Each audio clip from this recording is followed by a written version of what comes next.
একবার নবীজি ঘরে শুয়ে আছেন, এশারের নামাজের সময় হয়ে গেল। নবীজির গায়ে প্রচন্ড পরিমাণে জ্বর। সাহাবা একরাম সবাই আসছে। একজন সাহাবী সবচেয়ে বয়স্ক, তার নাম হচ্ছে আবু বকর রাদিয়াল্লাহু তাআলা আনহু।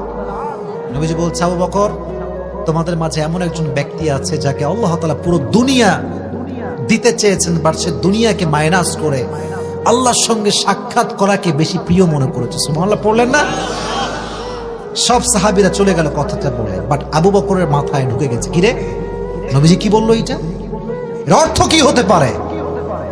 এবার ওনার মাথায় ঘুরছে, নবীর অর্থ কি হতে পারে, কি বোঝালেন, কি অর্থ? হঠাৎ করে মাথায় আসলো, এর অর্থ হচ্ছে নবীজির সময় দুনিয়াতে বেশি একটা বাকি আর নাই, নবীজি হয়তো বিদায় নিয়ে নেবে। এশারের নামাজের সময় হয়ে গেল, নবীজি আসে না। সবাই নবীর অপেক্ষায়, নবীজি কখন আসবে মসজিদে। নবীজি আসলেন না। আবু বকর ইমামের জায়গায় দাঁড়িয়ে গেল, আল্লাহু আকবার। নবীজি পাশেই শুয়ে আছেন তার ঘরে। যখন এশারের নামাজ শুরু হয়ে গেল, বিশ্ব নবীর কানে এশারের নামাজে কিরাতের আওয়াজ যাওয়া শুরু করলো। নবীজি শুনতে পারেন আওয়াজ আসছে। নবীজি বলেন, আয়েশা এদিকে আসো, আমাকে একটু তোলো, এদিকে তাকান, তোলো একটু, আমাকে উঠায় ধরো, জ্বরে আক্রান্ত হচ্ছে। তো আয়েশা পেছনে দুটি হাত দিলেন, এইভাবে উঠালেন, বললেন, ওই যে জানালাটা একটু খুলে দাও। জানালা খোলা হলো, দেখছে মসজিদে নববীতে সাহাবা একরামদের জামাত হচ্ছে। নবীজি চোখ দিয়ে তাকায় আছেন, তো তাকায় আছেন, চোখ আর নামে না। একটু পরে দেখছেন আয়েশা, নবী দুই চোখ বেয়ে পানি ঝরছে। আয়েশা বলছে, নবী আপনি কাঁদছেন কেন, আপনি কাঁদবেন কেন এখন? বলছে, আয়েশা এটা তো কোনো দুঃখের পানি নয়, এটা আমার সুখের পানি চোখ দিয়ে ঝরছে। এই জামাতের জন্য শত শত সাহাবী জীবন দিয়েছে। এই জামাতের জন্য আমার উহুদের ময়দানে রক্ত ঝরেছে, আমি আমার দান মোবারক শহীদ করেছি।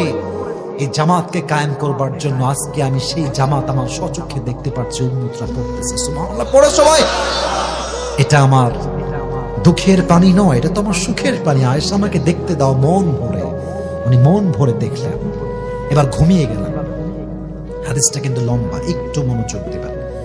যখন ফজরের নামাজের সময় হয়ে গেল, ফজরের ঠিক একটু পরে, নামাজের পরে দরজায় knock, someone is waiting outside। নবীজি বুঝলেন কেউ এসেছে, দরজা খোলা হলো, জিব্রাইল চলে আসছে। সুবহানাল্লাহ নাই আপনাদের সম্মুখে এসেই নবীজিকে সালাম, আসসালামু আলাইকা ইয়া রাহমাতাল লিল আলামিন। নবী আপনি কেমন আছেন? আচ্ছা নবী, একটা কথা আগেই বলে দিই, এই যে কেমন আছেন এটা আমি জানতে চাইনি, এটা আল্লাহ নিজেই জানতে চেয়েছে। নবীজি বলছে, আলহামদুলিল্লাহ আলা কুল্লি হাল, আমি তো সব সময় ভালো। এটাই তো মুমিনের গুণ, চাহে जो कुछ भी हो जाए মুমিন কহেগা আলহামদুলিল্লাহ। বাট আমাদের কিছু লোক আছে দেখবেন, কথার আগে অভিযোগ শুরু হয়ে যায়, বলে আমার ওইটা ভালো নাই রে ভাই, শৈলী ভালো না ভাই, এইটা চলো না ভাই, ওইটা শেষ হয়ে গেল ভাই।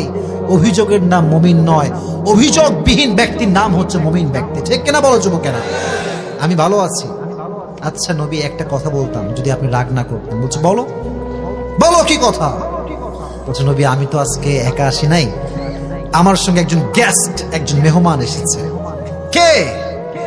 মাসমু, তার নামটা কি? বলছে, ইসমুহু মালাকুল মউত। সুবহানাল্লাহ নাই তো সবাই?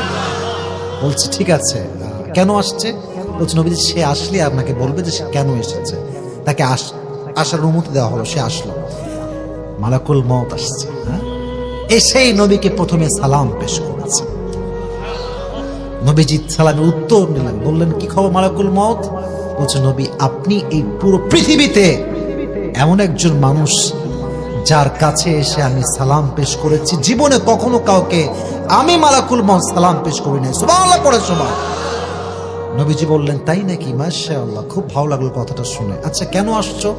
বলছে, নবী আমি তো কোথাও একা যাই না, আমি তো নিজের ইচ্ছায় যাই না, সব জায়গায় আমাকে পাঠায় একজন। আওয়াজ দিয়ে বলেন তো তিনি কে?